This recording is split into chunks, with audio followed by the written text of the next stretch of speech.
Hello बच्चों, कैसे हैं आप लोग। उम्मीद करते हैं कि आप लोग बहुत अच्छे होंगे और अपनी पढ़ाई को बहुत अच्छे से कर रहे होंगे। तो आज की इस वीडियो में मैं आपके लिए लेके आऊं क्लास 8 की बिहार बोर्ड की मैथ, जिसका एक्सरसाइज करेंगे प्यारे बच्चों चैप्टर 14 यानी कि 14, जिस चैप्टर का नाम है प्यारे बच्चों गुणनखंड। यानी आज इस वीडियो में हम लोग सीखने वाले हैं गुणनखंड को, जिसे प्यारे बच्चों इंग्लिश में बोलते हैं फैक्टर्स। तो आज का वीडियो काफी ज्यादा मजेदार होने वाला है, तो प्लीज वीडियो में बने रहें। और आज की वीडियो इतनी इजी होगी और इतने बढ़िया से अच्छे तरीके से मैं बताऊंगा कि आपको सीधा दिमाग में मैं घुसा दूंगा। ठीक है, तो आज देखते हैं आज की जो क्लास है वो हम लोग का होने वाला है गुणनखंड चैप्टर, जिसे हम लोग इंग्लिश में बोलते हैं फैक्टर्स। और ये कक्षा 8 के बच्चों के लिए है। तो चलिए वीडियो को बिना किसी देरी किए हुए स्टार्ट करते हैं और देखते हैं। इसमें जो पहला प्रश्न है प्यारे बच्चों, देखिए ध्यान से। इसमें पहला प्रश्न आपको यहाँ पे देखिए, ये जो आपको प्रश्न दिख रहा है, इसमें बोला जा रहा है दिए गए पदों में सार्व उभयनिष्ठ गुणनखंड ज्ञात कीजिए।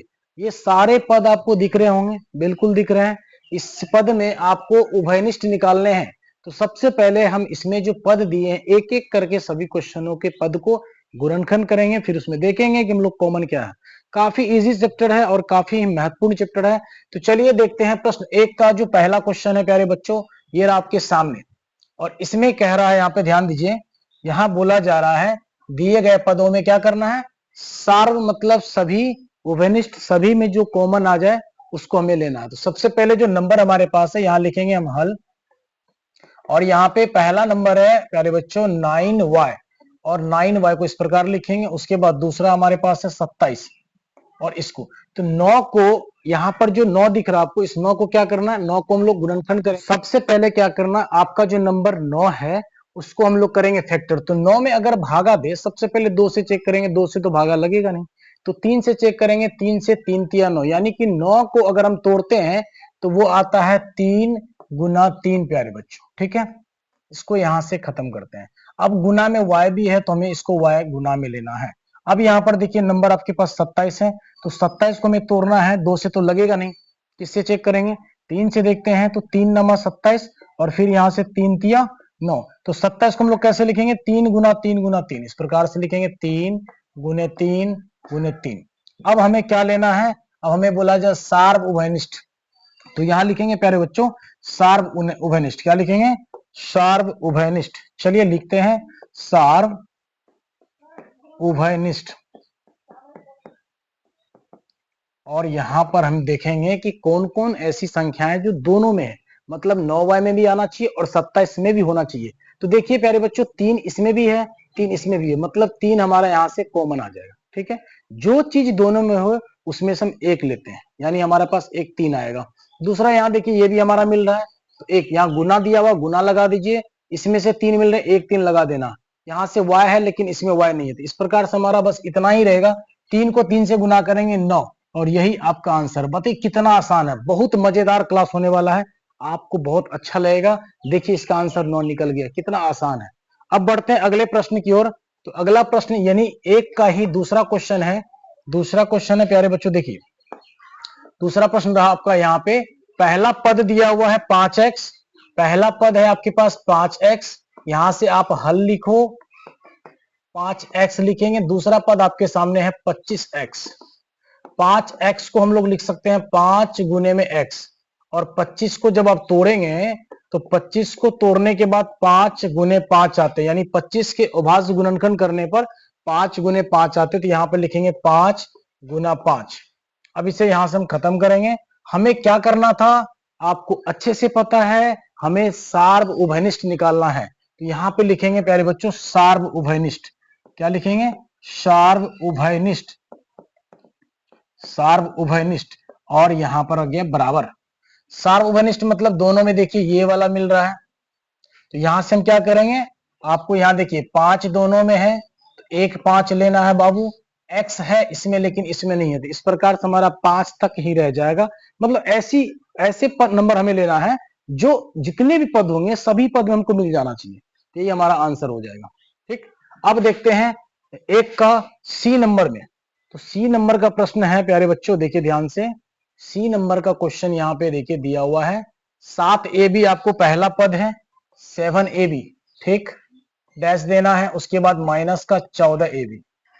7 एक अभाज्य संख्या है प्यारे बच्चों, और अभाज्य संख्या हम उस संख्या को कहते हैं जो या तो 1 से भागा लग जाए या फिर खुद जो नंबर 7 है उससे लग जाए, इसके अलावा किसी से नहीं लगे। तो यहाँ पर जो 7 है 7 अकेला ही रहेगा, a है गुना में a कर देना है और गुना में b कर देना है।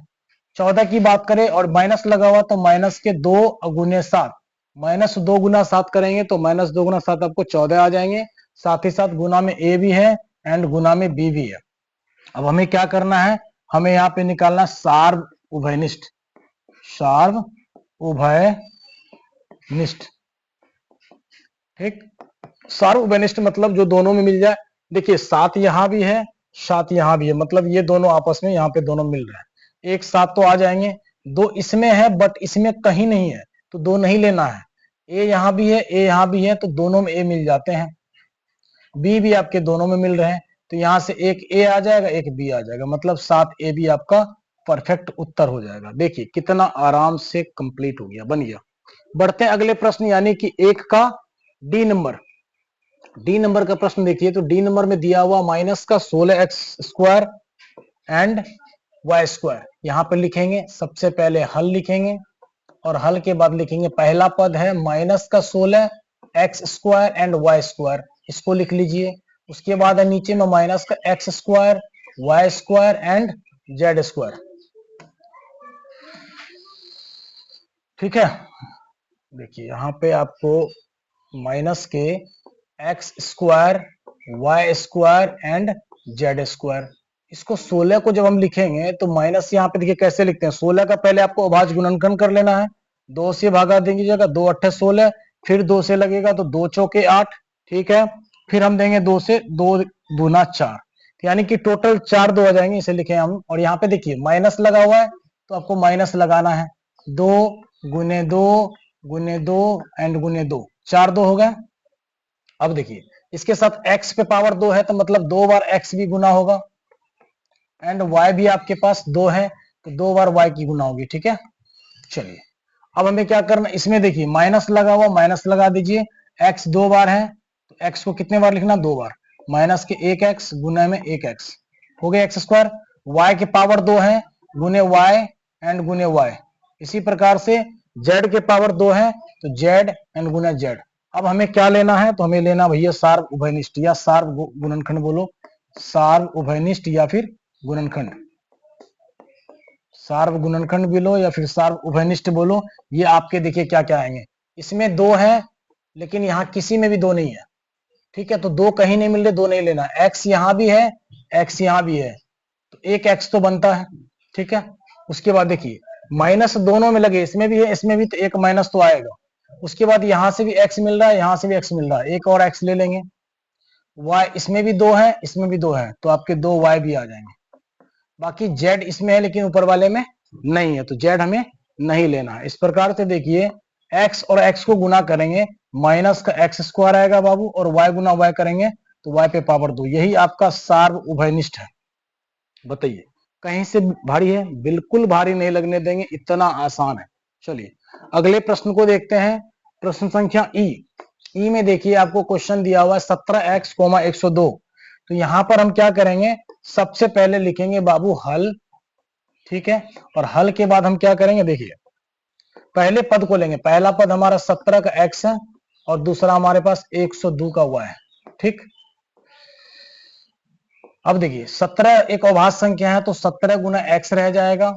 साथ ही साथ 102 की बात करें तो इसका अभाज्य गुणनखंड कर लीजिए आप। 102 में यानी 2 से भागा देंगे, 2 पंचे 10, 2 एकम 2, यानी 3 से भागा देंगे तो 17 तिया 51, तो इसका अभाज्य गुणनखंड आएगा प्यारे बच्चों 2 गुना 3 एंड गुना 17, लास्ट में y भी है लगा दीजिए। इसका काम खत्म हो गया, इसको हटा देना। ठीक, अब चलते हैं सार्व उभयनिष्ठ में, क्या लिखेंगे, सार्व उभयनिष्ठ। सार्व उभयनिष्ठ में आप देखें कौन कौन ऐसी चीजें है, यहाँ देखिए 17 इन लाइन में भी इस पद में भी है और 17 इस पद में भी है, तो एक 17 आ जाएगा। बाकी x है यहाँ लेकिन इसमें नहीं है और y यहाँ है और इसमें नहीं है, तो मतलब सिर्फ 17 ही इसका उत्तर हो जाएगा। ठीक है, 17 इसका सार्व उभयनिष्ठ हो जाएगा। क्लियर है, यहाँ तक कोई दिक्कत नहीं है। चलिए बढ़ते हैं आगे। ई के बाद प्यारे बच्चों हम लोग देखते हैं एफ नंबर में। एफ नंबर का जो प्रश्न है उसको ध्यान से समझिए, प्रश्न दिया हुआ है हल में, सबसे पहला पद जो है वो 11xyz है बाबू, दूसरा आपके पास 100z है, ये ठीक है, 11xyz एंड 100z। तो 11 भी आपका अभाज्य संख्या है, तो 11 गुना x एंड गुना में y गुना में z, ठीक है। 100 को कैसे लिखेंगे, तो 2 दूनी 4, 4 दूनी 8, इसको कर लीजिए, नहीं होता तो 100 को अगर हम करेंगे इस प्रकार से, 2 से 50 और 2 से 25 और फिर 5 से 25, ठीक है। 2 दूनी 4 पंचे 20 पंचे 100, यानी कि 2 2 आ जाएंगे और 2 5 आ जाएंगे, और गुने में कौन है, जेड भी है, तो यहां पर गुने में जेड लगा देंगे। क्लियर है, कोई दिक्कत बिल्कुल नहीं। अब क्या करना है आगे का स्टेप, इसमें देखिए आपको ऐसा क्या चीज है जो नीचे में भी है, आप यहां देखेंगे बाबू तो जेड यहां भी है, जेड यहां भी है,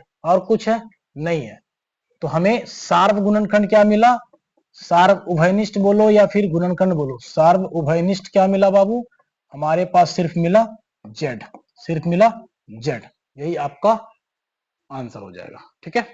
चलिए आगे बढ़ते हैं, एफ के बाद हमारे पास है जी। जी नंबर में देखिए क्वेश्चन दिया हुआ है, क्वेश्चन आपका यहां पर जी में है, पहला है पद ए स्क्वायर बी सी, ठीक, दूसरा है ए बी स्क्वायर सी, और तीसरा है ए बी सी का स्क्वायर। तो ए का पावर 2 है, यानी ए को लिखेंगे हम 2 बार, गुना बी अकेला है, अकेला रहेगा, एंड सी अकेला, ठीक है। इस प्रकार से यहां देखिए ए गुना बी का पावर 2 लगा देना है, सी अकेला, इस प्रकार से ए गुने बी एंड गुना सी, ठीक। अब हमें क्या लेना है, सार्व गुणनखंड, तो यहां लिखेंगे सार्व गुणनखंड या फिर सार्व उभयनिष्ठ, सार्व उभयनिष्ठ, सार्व उभयनिष्ठ खोजिए, यहां भी ए, यहां भी ए, यहां भी, एक ए लेना है, और बी यहां भी है, बी यहां भी, बी यहां भी, मतलब एक बी भी लेना है, उसके बाद सी सी सी, एक सी भी लेना है, और कुछ मिल रहा है, नहीं मिल रहा है, तो बस हमारे पास जो आंसर आएगा वो आएगा ए बी सी, ठीक है। चलिए यही आपका उत्तर हो जाएगा, कोई दिक्कत बिल्कुल नहीं होगा। चलिए आगे बढ़ते हैं, जी के बाद जो है वो एच नंबर आता है, और एच नंबर का देखिए क्वेश्चन क्या है, क्वेश्चन है, पहला पद है आपको यहाँ पे, पहला पद है प्यारे बच्चों 2x, ठीक है, दूसरा पद है आपको 3y, और तीसरा पद आपके पास 5z। कितनों भी पद देख, कोई घबराने की जरूरत नहीं है, 2 भी अभाज्य संख्या, 3 भी अभाज्य संख्या, 5 भी अभाज्य संख्या, मतलब 2 गुना सिर्फ x लिखना है, यहां से 3 गुना y लिखना है, और यहां से 5 गुना z लिखना है। आप एक चीज बताओ, इसमें से कोई भी ऐसा चीज है जो सब में है, एक में 2 है तो किसी और में नहीं है, 3 है तो किसी और में नहीं है, तो मतलब इसमें अगर हम एक गुना कर दें, सब में एक गुना कर दे तो कोई बदलाव होगा, फिर भी तो 2 गुना x गुना 1 2x ही कहलाएगा। इससे हमें क्या बेनिफिट होता है कि ये हमारा कॉमन एक ही आता है, तो यहाँ पर हमारे पास क्या हो जाएगा, सार्व उभयनिष्ठ, सार्व उभयनिष्ठ आपका जो होगा वो हो जाएगा 1, यही इसका उत्तर हो जाएगा, ठीक है, कोई दिक्कत नहीं। चलिए अपने कॉपी में सारे सॉल्यूशन को सारे को नोट करते चलिए, 2-3 बार बनाइएगा, आपको सीख जाइएगा, बहुत आसान है। चलिए आगे बढ़ते हैं अगले प्रश्न की ओर। तो एच के बाद आपको आई नंबर में देखिए क्या है, आई नंबर का जो प्रश्न है उसमें दिया हुआ है, देखिए सबसे पहले तो लिखना है हल, और इसमें देखिए पहला पद दिया 20x स्क्वायर वाई स्क्वायर, ठीक, दूसरा पद है बाबू 30 वाई स्क्वायर जेड स्क्वायर, और तीसरा है 40 Z square and x square. तीनों पद को हमें क्या करना है, अभाज्य गुणनखंड विधि के द्वारा उसको पहले तोड़ लेना है। तो चलिए 20 को अगर तोड़ेंगे आप तो आपको कितना आएगा, ध्यान दीजिए, अगर आप 20 को तोड़ते हैं तो 2 दूनी 4 एंड 5, 2 दूनी 4 पंचे 20 आ गए, और गुना में x के घात 2 है तो x 2 बार लिखना है, उसके बाद y के घात 2 है तो y आपको 2 बार लिखने हैं, ठीक है। चलिए अब जो 30 का देखेंगे, 30 को अगर आप करते हैं इस प्रकार से अभाज्य गुणनखंड, 2 से लगेगा 15, उसके बाद 3 से लगेगा 5, तो आपको आ गए 2 गुने 3 गुने 5 गुने में y के पावर 2 लगा देना है, y के पावर 2 गुने में z 2 बार है, z को 2 बार लिख देंगे, ठीक है। अब देखिए आगे, अगला पद जो हमारे पास है वो है 40। 40 को लिखेंगे 2 दूनी 4 पंचे 20 दूनी 40, ठीक है, गुना z के स्क्वायर है तो 2 बार, इसी प्रकार से x के स्क्वायर है तो x भी आपके 2 बार, ठीक। अब हमें क्या लेना है, सार्व उभयनिष्ठ। क्या लेना प्यारे बच्चों, सार्व उभयनिष्ठ। यहां लिखेंगे सार्व उभयनिष्ठ, ठीक है, सार्व उभयनिष्ठ। और सार्व उभयनिष्ठ देखिए यहां पर आपको 2 मिल रहे हैं सभी पद में, तो 1 2 तो आएंगे, फिर उसके बाद देखिए आपको 5 यहां भी, यहां भी, यहां भी, तो 1 5 भी आ जाते हैं। इसमें 2 था बट इसमें कहीं नहीं था, हमने नहीं लिया, 5 मिल गए। x को देखेंगे तो x इसमें है बट इस लाइन में कहीं नहीं है, x छोड़ दीजिए। y वाले यहाँ है बट इसमें नहीं है तो नहीं लेना है। z दोनों में है लेकिन इसमें नहीं है, तो मतलब हमारे पास प्रॉपर कितना आ जाएगा, 10 आंसर आएगा। हमें उसी पद को उठाना है जो सभी में आ जाए, मतलब सब में कॉमन आना चाहिए, समझ रहे हैं।